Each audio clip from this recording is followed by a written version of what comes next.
accueillir Mick Wallace, qui est un député au Parlement européen. Julian Assange is in confinement now for over 10 years between the Ecuadorian embassy and prison. And all that time, we have seen the chilling factor work very well for the establishment, because the idea that there's a free press anywhere in Europe today is hard to credit. There's no scrutiny of what's really happening today in Europe. In the last 2 weeks in the Parliament, we've been discussing a thing called the Ukraine facility. We're about to sign off on 50 billion of European taxpayers' money towards rebuilding Ukraine. But we're also going to sign off on another 20 billion, despite the fact that we've already spent 72 billion. We're signing off on another 20 billion for military aid over the next 4 years, whether the war stops or not. So while we're actually pumping in 20 billion on one end to make sure the war doesn't stop and the destruction continues in Ukraine, we're going to spend another 50 billion rebuilding it, and the media have nothing to say about it? What the fuck is wrong? The failure of mainstream media all through these years to actually defend Julian Assange has been so obvious, so blatant. They have lost all their credibility. They have lost their credibility. They are servants of US empire. They're servants of the EU establishment now. That's only a vassal state of the Americans. The Julian Assange case is probably the most significant case to do with journalism in my lifetime. And given all that's going on and the way that the independent media has been shut down, has been driven into the background, has been made it so difficult for them to operate, all the more reason why it's so important that we do not lose the fight. A moment ago I talked to Roelie Post, who is a Dutch whistleblower. She was fired from the European Commission 5 years ago, and I asked her, how are you doing? She lives in Brussels. And then I hear you on stage, Mick Wallace, about the failure of the European Union and European Commission and such. So if you would comment on not just this case of Assange, but also you're a member of European Parliament. What can you do? What can people do? Yeah, look, I mean, it's not easy, and I think people need to remember all the time that politicians never change the world. It's for the people. The people have to stand up, they have to take to the streets if they want to make a difference. Europe is not going in a good direction. Von der Leyen gave her State of the Union address last week down in Strasbourg, and she was speaking to less than 10% of the people of Europe with her speech. It was a load of nonsense.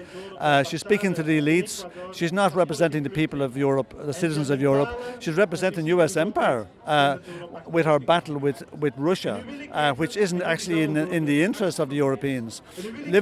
Cost of living has gone up 17% in Europe, and they're prepared to sacrifice not just the working class people of Ukraine, but they're prepared to sacrifice the citizens of Europe for an imperialist war. I mean, we don't support the Russians and we don't support the Americans, but we think we should be supporting the citizens of Europe, and von der Leyen is not doing that. So my parents only watch the 8 o'clock news and see Ursula on TV and don't see you. When I see you, that gives me hope. But you say public support is declining already for the likes of Ursula. Yeah, I tell you what, last June of last year, when the war was only 4 months old, there was a huge survey done by the European Council for Foreign Relations, an EU body, and they found that over 70% of the people, they choose peace rather than continuing to punish Russia. Over 70%, and that figure grew to 80% before the autumn.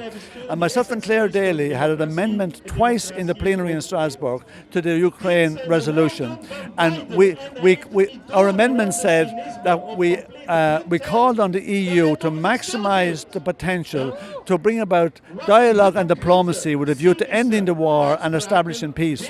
80% of the politicians in the European Parliament voted against that.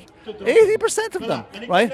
But 80% of the people are saying they want peace and they don't want war. So who represents who? The politicians of Europe do not represent the citizens of Europe. But sadly, the mainstream media will make sure that the majority of the people getting back into the European Parliament will be of the same ilk, and it won't change much. Unfortunately, less than 50% of the people will vote, and unfortunately, the poor people and the young people are not voting, and they are the people with the potential to change it at the voting process. But as I said again, don't expect the politicians to change the world. The people have to change things for the better, because Europe is going in the wrong direction now. We want a European Union, but we want one that serves the interests of the people, not one that serves the interests of big business and elites. My final question will be, I just talked to a member of Dutch Parliament not too long ago, Wieber van Haga, and he said this job of mine, this is the hardest and most depressing job that I've ever held.